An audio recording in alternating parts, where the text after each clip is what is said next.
Welcome to our Wildling Museum webinar with artist Shae Warnick. Thank you for being here today. We are recording, as you probably just heard, and it will be available on our YouTube channel probably in the next day or two. Lauren's great about getting those up, and it will be joining lots of others that we have from past webinars. So you might also take a look and see what else we have to offer, including Chris Maynard, who's one of the other artists in the Bird's Eye View show. Before I introduce Shae, I just want to share a few words about the museum. For those of you who may not already know about us, we are a nonprofit art museum, and we use art exhibitions and programs to inspire our visitors and our community to love and care for nature. It's an exciting mission. It's one I really care deeply about. I feel very privileged to be able to work here. Currently, we have Bird's Eye View, 4 perspectives on view in our first floor gallery, and that's through Labor Day. So there's just really a few more weeks to see it in person. So if you're in the area and you haven't seen it yet, hurry. Upstairs in our Valley Oak Gallery, we have Sedgwick Reserve, a conservation story, and that features both paintings and photography of Sedgwick Reserve, which is a reserve that's been set aside and managed by UCSB. And a lot of wonderful research takes place out there. So it's a wonderful place. And I'm so glad we're able to help tell that story and have more people be made aware of it.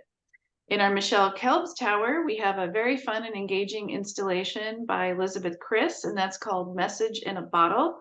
And she's created an underwater environment with repurposed plastics, all kinds of different plastic items. She's fashioned them into kelp and really fantastical underwater creatures using all these different kinds of plastic. And of course, it has that message about maybe there's a little too much actual plastic in our actual oceans. So we really appreciate the environmental messaging that she's brought with her. And it also includes a lot of engraved bottles along the walls with some wonderful messaging on those. We also have lots of art and activities on our 3rd floor George and Barbara Goodall Education Center. So there's lots to see here all the time.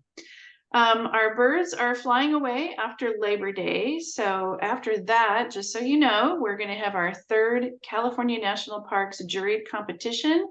And the opening reception is going to be on Sunday, September 24th. And a lot of those participating artists are going to be here in person. So it's a wonderful time to come out. So again, if you're in the area, mark your calendar for Sunday, September 24th. And there's all kinds of other stuff coming up. I won't get into all of that, but do please check out our website, sign up for our social media if you're not already on it, and keep an eye on what's coming up. And don't forget, maybe you want to be a member and join us. So let's get on with today's program. We started work on finding artists for this idea of focusing on birds at least a year ago, probably more. We have 4 featured artists, and they're all inspired by birds, but in very, very different ways, which makes it a really fascinating exhibition for folks. We have Chester Wilcox, who hand carves very traditional and very realistic and amazing birds. He started off doing duck decoys and has done all kinds of bird species ever since then. Chris Maynard has precisely carved bird feathers mounted in shadow boxes. They're incredible. He uses surgical tools in order to get the kinds of shapes out of those feathers. And we do have a recording of that webinar that we did with Chris on our YouTube channel if you're interested. David Tom has created a wetlands environment in a corner of the gallery that's basically made mostly out of paper, and also some painted wood bird figures. It's really fun, and I have to tell you, the kids love it. We actually had to put in a few barriers because we didn't want them to love it to death. That's how fun it is. And that brings us to our 4th artist, Shae Warnick, who's obviously with us today. One of our board members, Holly Harmon, found Shae's work on Instagram. And I have to say, social media, this is one of the things I love about social media, is that it has really helped us find amazing artists all over the country and beyond. So Holly shared this with us, knowing that we were starting to think about doing a bird show, and we knew she would be a really interesting counterpoint to the other kinds of work that we have here. So we called, Zoomed Shae, and voila, she was delighted and delightful to work with, and so here we are. We're just so appreciative of her willingness to work with us and lend her bird dolls, which you're going to be hearing a lot more about. So per her website, she describes herself as both a naturalist and an artist. She has a BFA in intaglio printmaking and an MFA in painting. And it says her work explores modern perceptions that are distancing people from nature. And as a curious layperson, she seeks to find a better balance between science and sentiment. We are so proud to have her work here, and not only that, to have her here in person via Zoom. With that, I'm gonna just say thank you again, Shae, and let you take it away. Hey, thank you so much, Stacy, for that introduction. And thank you everyone for being here. And thank you again to the Wildling Museum for just hosting my work and letting me be a part of this exhibit. I've just really, really loved it. So thank you so much. As artists, lots of times we're just stuck in the studio, just kind of working on our own. Right now I'm in my sister's studio. This isn't mine, but you get a chance to kind of see some of her work here.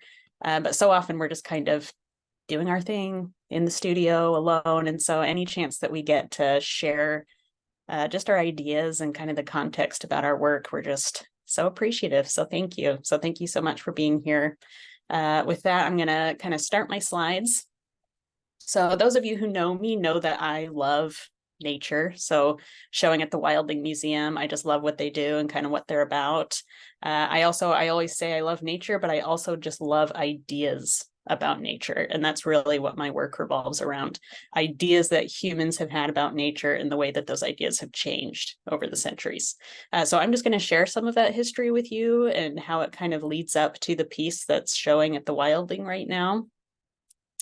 So this first slide, I love this photo. This is of I think they call it a Sioux, just S-U. I found this in an old bestiary that I was studying at the Lloyd Library in Cincinnati. So books like this, back in the 1500s, nature books, oftentimes they were seen as religious texts. So they were books that you would study along with your scriptures on a Sunday is kind of how people saw them. And oftentimes the people who were writing and compiling these books, these were religious figures. I think this one is Edward Topsell is the one who put this together. He was a religious figure. So people saw nature as kind of an allegory for spiritual subjects. So it was something that God wielded to either bless us or punish us is kind of how they saw it. And in every way, nature kind of revolved around mankind. Then after this, for lots of centuries, you had this belief that uncultivated and wild nature was inferior to cultivated nature.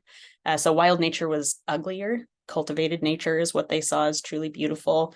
This was also during the era of the miasma theory. So miasma was, I guess, a kind of simple way to describe it is bad air.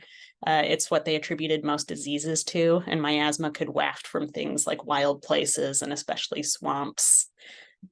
So places like England or European nations where there was a lot of cultivated nature, that was seen as what was truly beautiful. So these really manicured walkways, those perfectly sculpted topiaries and things like that.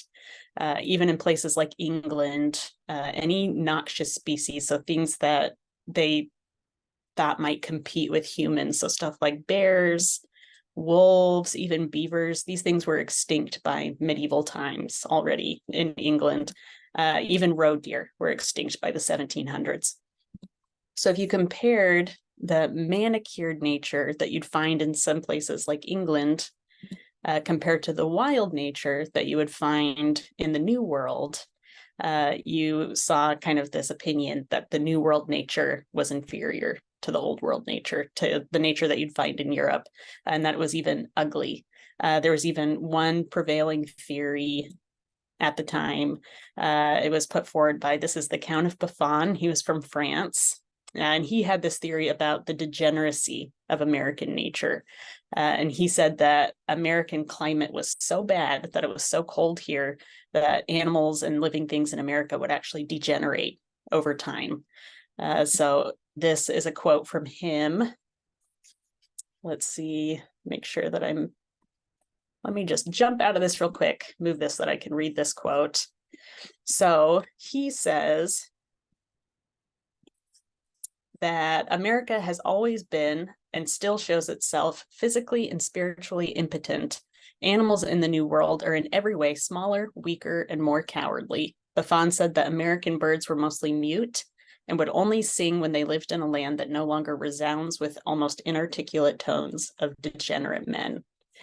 So the things that he was saying were pretty awful.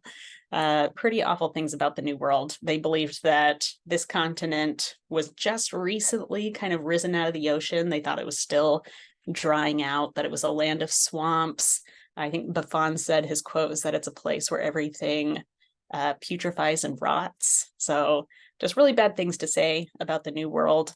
Obviously, people in the New World wanted to counteract these theories. This is when those famous stories of Thomas Jefferson trying to find a giant moose and trying to get it stuffed and then sent to Buffon in France, just to show him that animals in America really could grow to these great sizes, that they really could compete with European animals.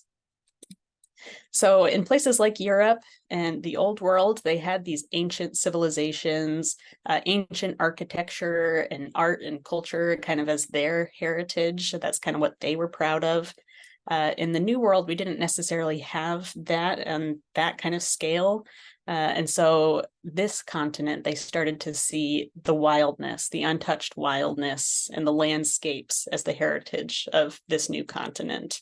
And they started to really take pride in the landscape, especially as they started to realize that, all of this untouched landscape would translate to all these natural resources that could actually be pretty powerful for a new nation.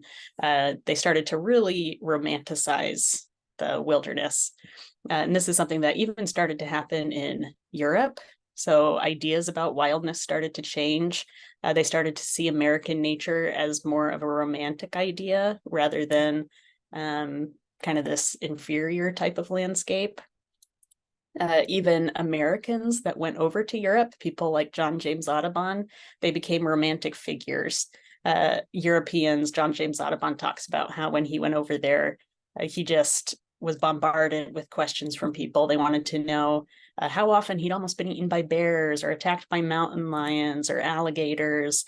They just wanted to hear all about the dangers that he'd encountered in the wilderness. And he said he just didn't have the heart to tell them that the worst thing in the American wilderness was the mosquitoes, is what he said. So this is what started an era that some people call the cult of nature. So people started to take on really rosy ideas about nature, and especially they became obsessed with this idea of wildness and especially the sublime. I love these old paintings. You can see some of that here. So in America, especially in the 1800s, the whole country had been settled kind of from coast to coast. We kind of explored everywhere. Certain places were starting to become overrun with people, and everyone started to realize that maybe what we thought was this unending wilderness was actually a finite thing, and it was something that could be lost. And so people started to really fight for it. This cult of nature era is when things like the first national parks were started, like Yellowstone. The first Audubon societies were formed to protect wild birds. The first Sierra clubs were started. John Muir started the first Sierra Club. I think his quote, he said he wanted to start it to do something for wildness and make the mountains glad. So this society, they take political action to protect the environment, and it still exists today. Also, the first summer camps were started during this time. People believed back then that children, in order to grow up into well-adjusted, kind of emotionally healthy human beings. They needed a connection with nature. So they started summer camps for urban children to have a chance to have these nature experiences. And soon hundreds of camps were formed all across the country. Became a really big thing. And even adults started tent camping, and this era of tent camping began. Another one of my very favorite things to learn about is these bands of mercy. So bands of mercy, by the end of, I think around the 1900s, over 200,000 children in North America were part of a local band of mercy. So a band of mercy, you can see here in this slide, it says, what is the object? To move the heart of every child to be kind toward all that lives, toward all animals, and toward each human brother, to teach the evil of war and violence, the beauty of mercy and love. So these bands of mercy, children would get together, have these regular meetings. They recite this pledge: I will try to be kind to all living creatures and try to protect them from cruel usage. Adults would usually teach them lessons about being humane to animals. They'd sing songs, things like that. So many children were part of this, and this was just a huge era for trying to teach the humane treatment of animals. And this Humane Society, the Humane Education Society, they published tons of literature for children, which I'll talk more about here in a second. But this was also the era when famous story of Teddy Roosevelt, when he spared a bear when he was hunting and didn't shoot it. And it just caught the American fancy, and they started the first teddy bears. This was then. If you just read just how differently people were talking about animals during this time period, there was just a real big shift in kind of the way people were thinking about and kind of the empathy people had for animals, especially predators. If you read in, I think I have the quote here from that old bestiary that I was showing in the very beginning, an example, just the way that they would describe a bear in that bestiary. I have written here, they say, filthy, deformed, cruel, dreadful, fierce, greedy, bloody, heavy, night-ranging, menacing, headlong, ravening, rigid, and terrible bear is their description of a bear. So you just take that compared to the kinds of descriptions of bears that you'd find in writing at this time. It's just very different. I remember reading one description that was in a book about children going into the forest and coming across a bear, and they rode it like a hobby horse, knowing that the bear would do them no harm. So just very, very different. This is also when the Humane Education Society is also the one that brought Black Beauty for the first time to America to be published by Anna Sewell. And this book was seen as like an Uncle Tom's Cabin for domestic animals. So again, just humane treatment of animals was huge.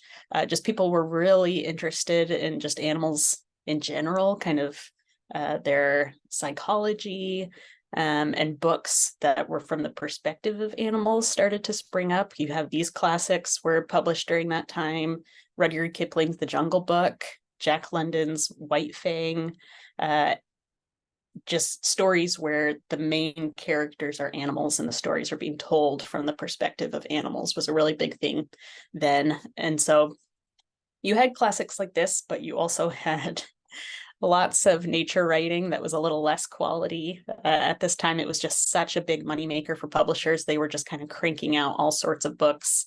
It was sort of like the dime bin romance novel of the day, kind of like a dime bin nature novel. But you had some really high quality ones like these that have stood the test of time. There was also a new genre of literature that was forming. It was called the wild animal story. And so these were nonfiction accounts, so factual accounts about animals that still started to take on a really sentimental hue to them. One of the most famous writers of the wild animal story was this man. This is William J. Long, which I'll talk more about.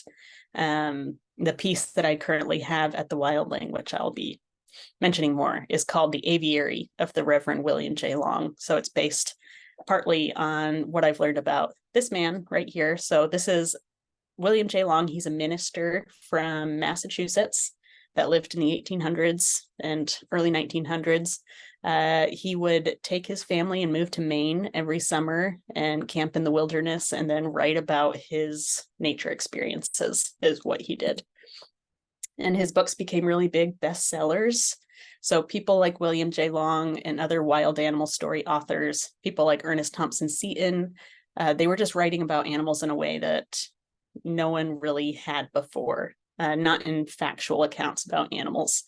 So they were writing about animals as these kind of thinking, feeling beings that had an almost human psychology to them. And people just loved these books. And so William J. Long, especially, he wrote about lots of books about mother animals teaching their children, about animals mourning one another, just having really human emotions. And these books became bestsellers.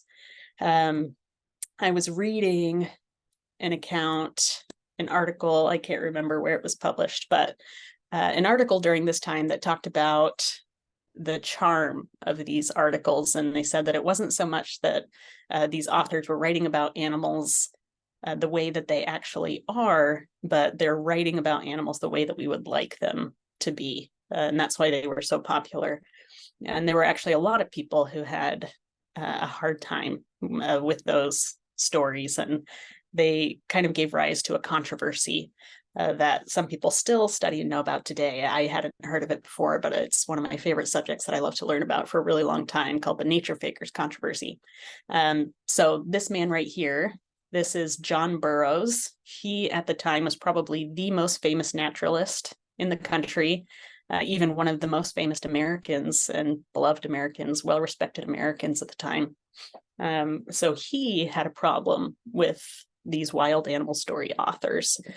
He wrote an article called Real and Sham Natural History, where he called them sham naturalists.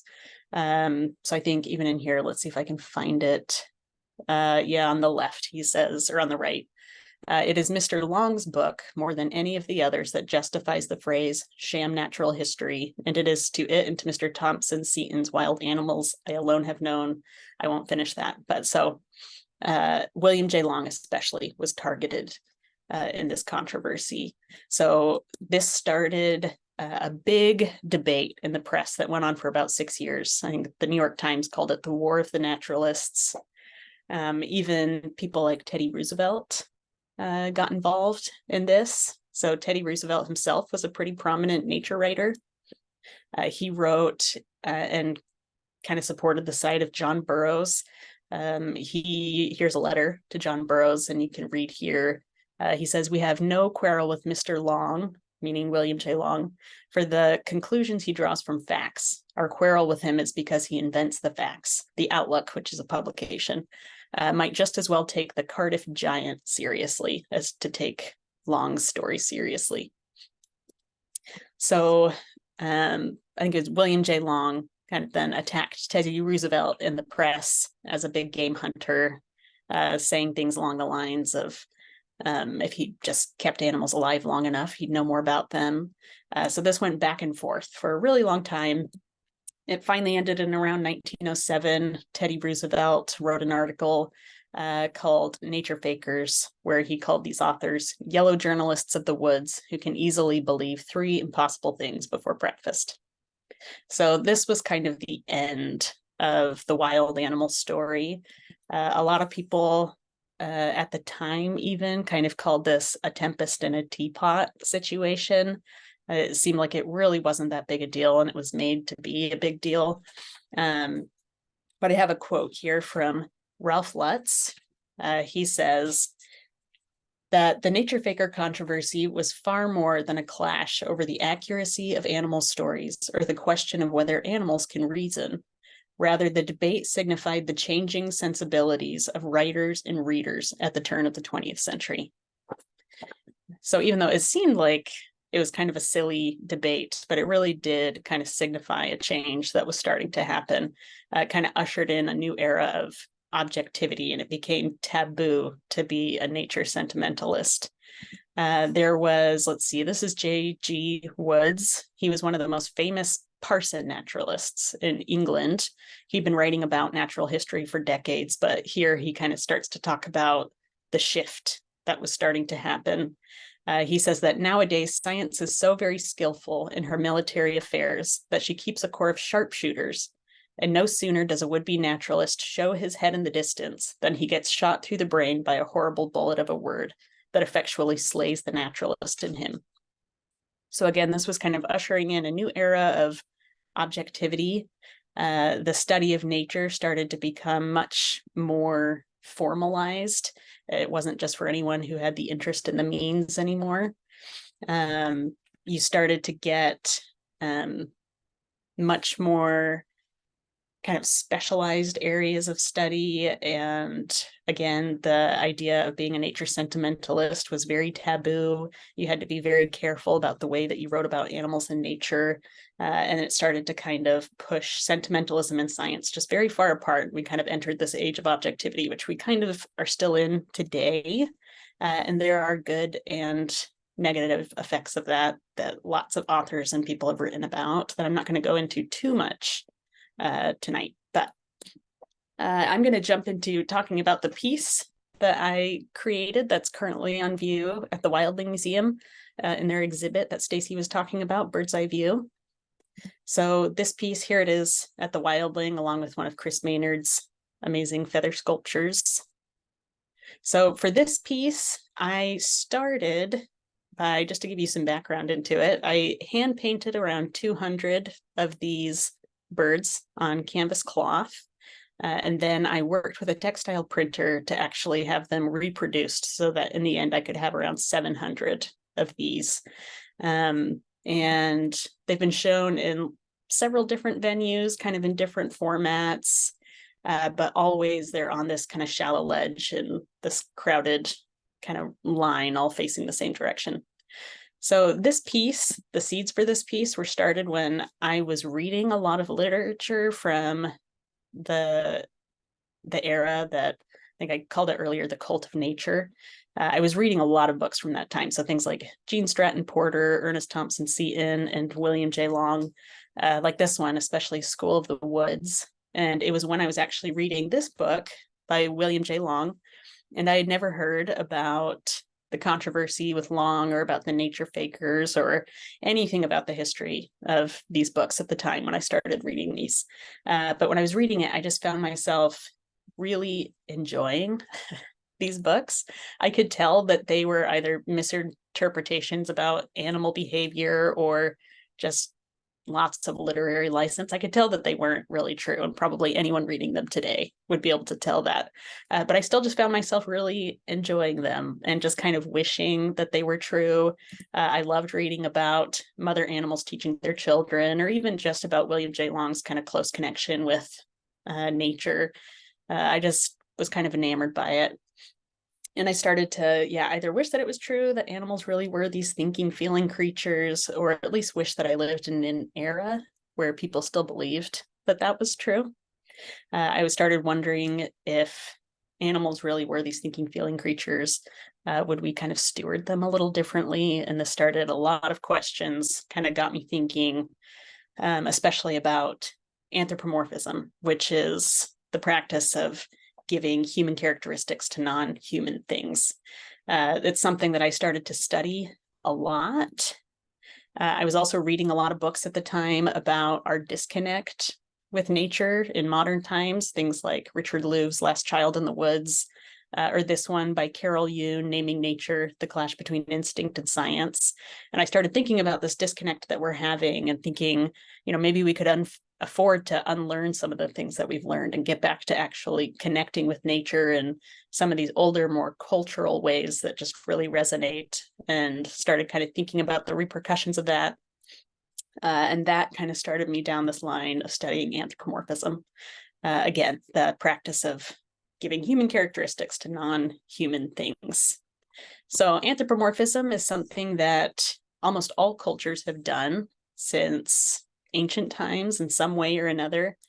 They've anthropomorphized animals in folklore and fables and story and religion. And so I wondered if maybe this was something that was kind of vital and ancestral to the way that we connect with the natural world. Or the other side of my brain always asks then if it does more harm than good. Science has shown and research has shown that the degree to which individuals perceive minds in other animals predicts the moral concern afforded to them.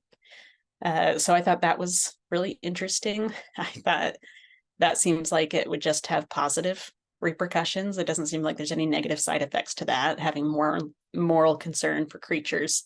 But the flip side of that is actually that the more we perceive minds in other creatures, so in other words, the more that you start to, I guess, see intent instead of instinct behind the actions of other creatures, the more those actions start to come under moral scrutiny. So, for example, white-tailed deer, I learned several years ago that white-tailed deer will actually eat baby birds from their nests. And that's something that I had never heard.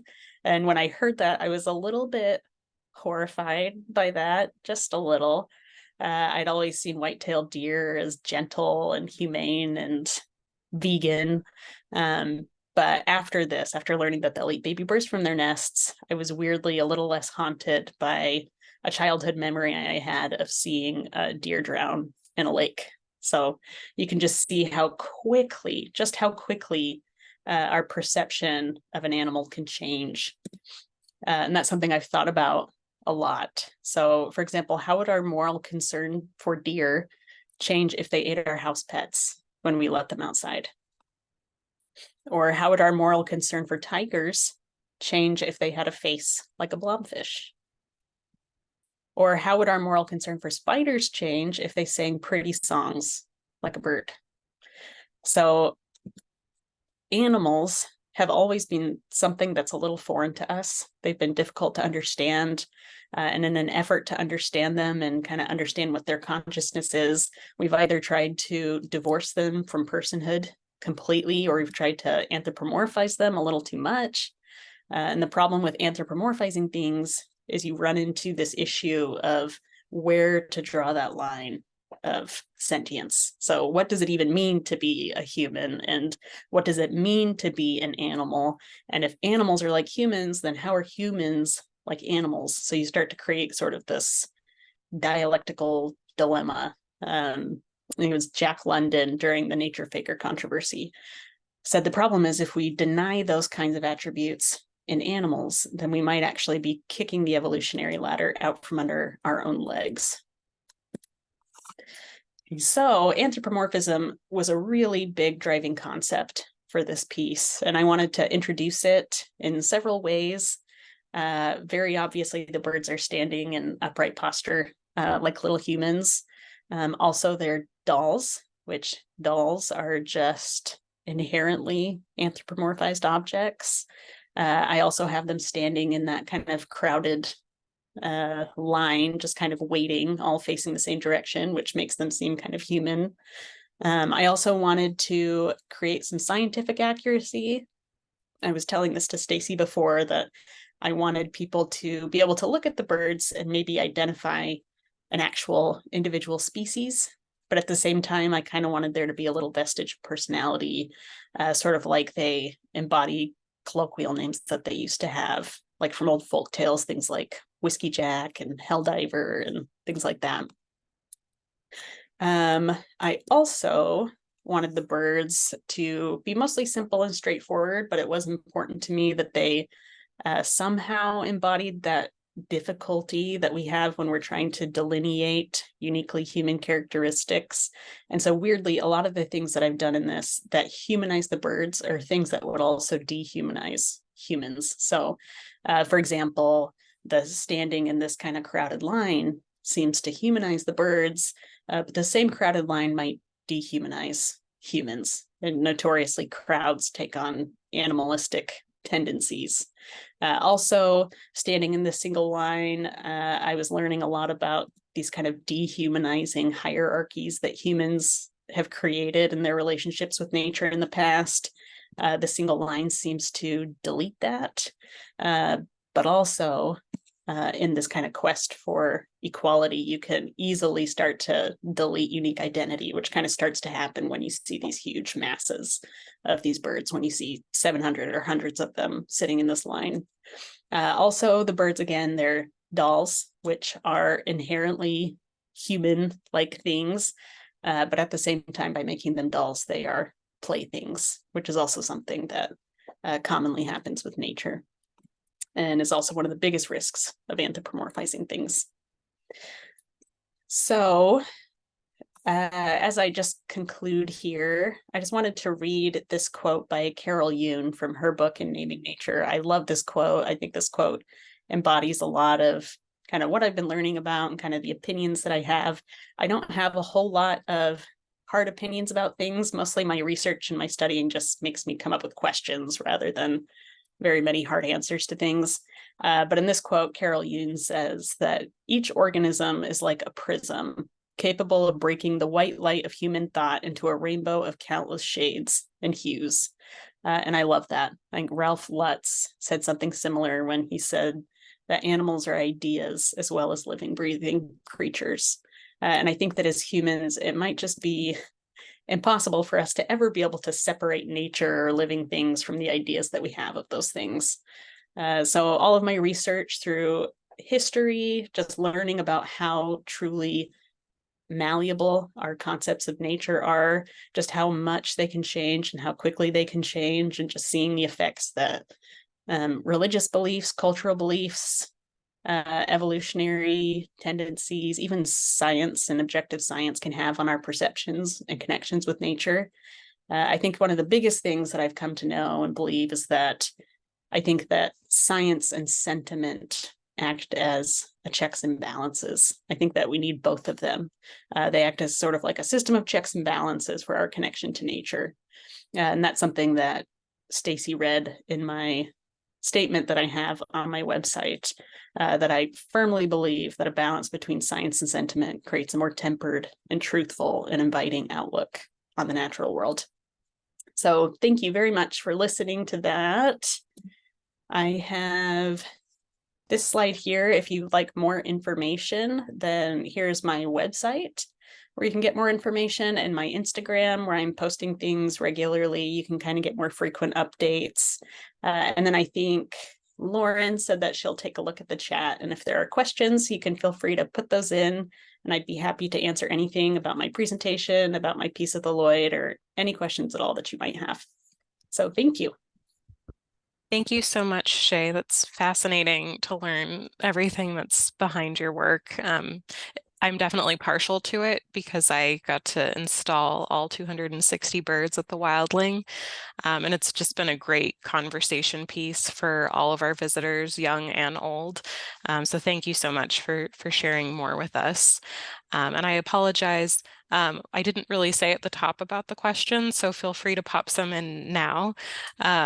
One that did come in from Dana, she wanted to know, Shae, if there's a way that they can find your reference list to some of the books that you were mentioning. I can always email that later too if you need to collect some of those in a list for us. But is there anything on your website that might have that?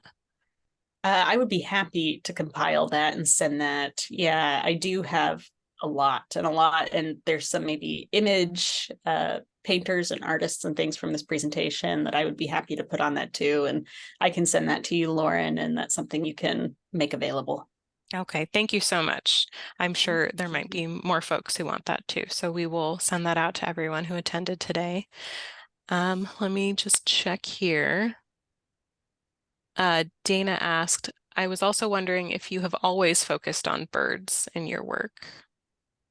Oh, that's a good question. No, I actually didn't. Weirdly, before I was painting, I was doing more printmaking and I was doing more figurative and landscape work, which was so strange now when I look back at it, because I always loved birds. And if there was something that was competing with my art career and painting and doing what I felt like I should be doing in the studio, it was going out and birding and being in nature. And you can read that on my Instagram. I always say if I'm not inside painting, I'm outside learning the names of things.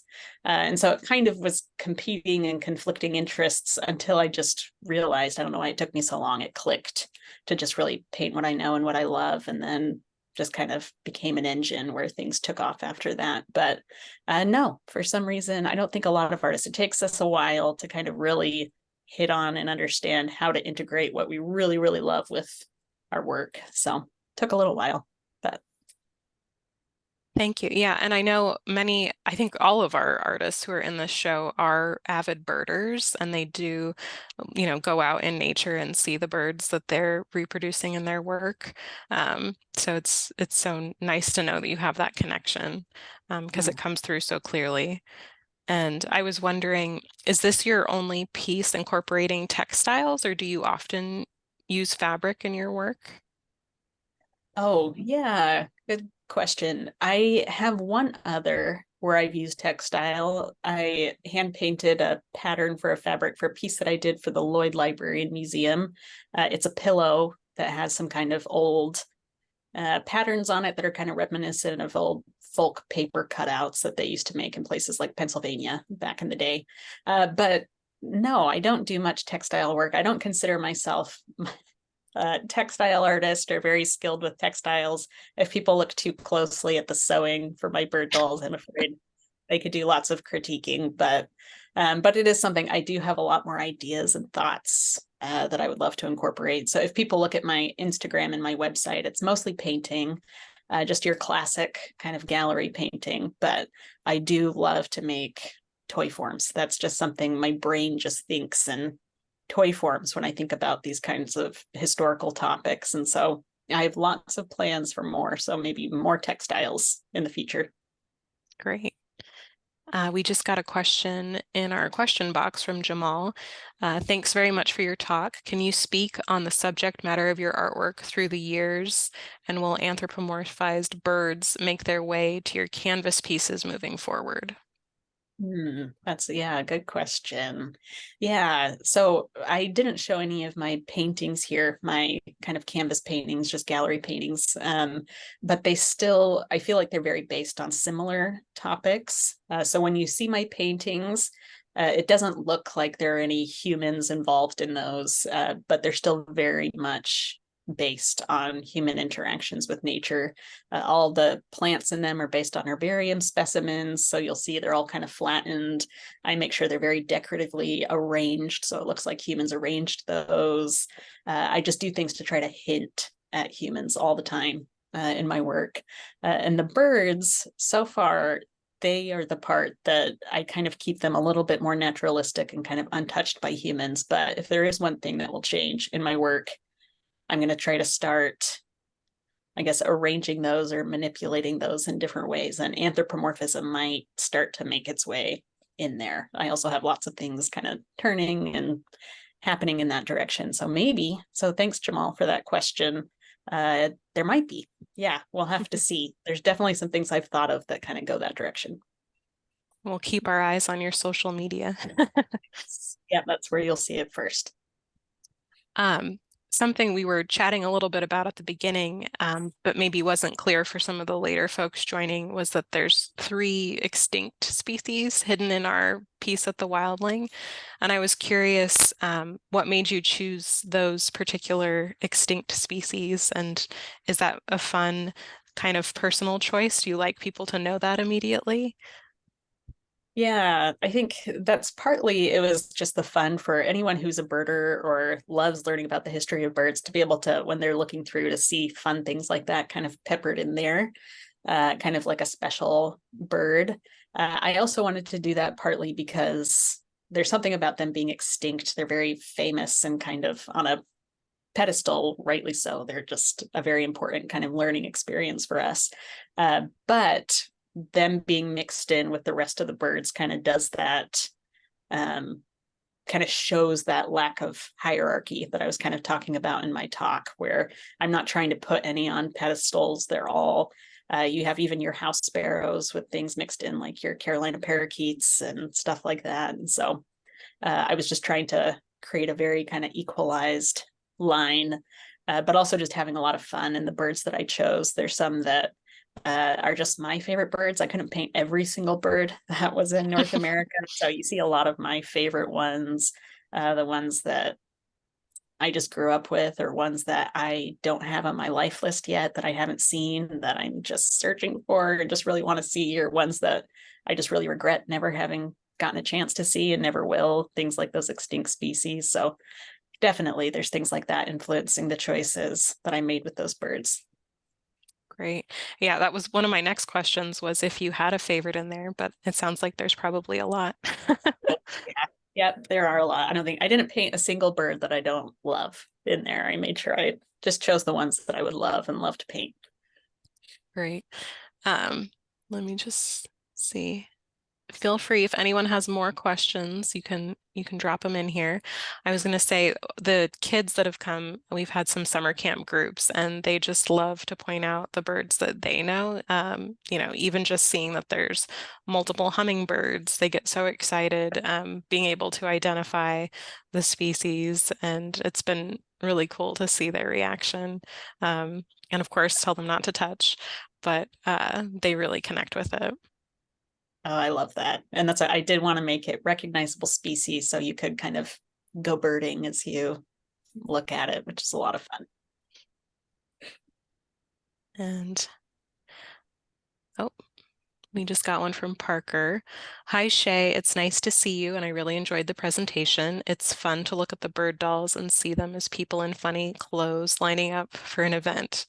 When painting your birds in the studio, do you also feel they have their own personalities being created as part of the process? Oh, that's a good question. And if this is the Parker, I think it is. Hi, Parker. It's great to hear from you. Yes, definitely. I talk a lot about trying to learn about anthropomorphism and being very aware of the negative effects of it, and just being cautious with when it comes to anthropomorphism in animals. But I cannot help it. I just love anthropomorphizing creatures and things, and I always think about them with personalities. If I have birds in my yard, animals in my yard, they all get names. I just can't help it, while also trying to be very cautious about it. But yes, definitely, as I'm painting, I don't think there's a bird I've ever painted that doesn't take on a bit of a personality in my mind. So absolutely, that happens. Thanks, Parker. All right. Well, unless there's any last questions, I think we're ready to wrap up here. But thank you so much for your offer to collect those books and titles for folks. Anyone who's still on, we will follow up with that list when Shae has a chance. And we will get the recording on our YouTube channel probably within the next 48 hours. So you'll get an automated message from Zoom if you want to come back to it or share it with anyone. And thank you so much. It's been lovely having you, Shae. Yes, thank you so much. And thank you everyone for attending. Thank you, Shae. I learned a lot. I loved what you did with your talk. It was fascinating, and I want to dive into some of those vintage books myself. So thanks for pointing them out to all of us. Well, thank you everybody for attending, and we're going to close it up, and stay tuned for the recording. Thank you.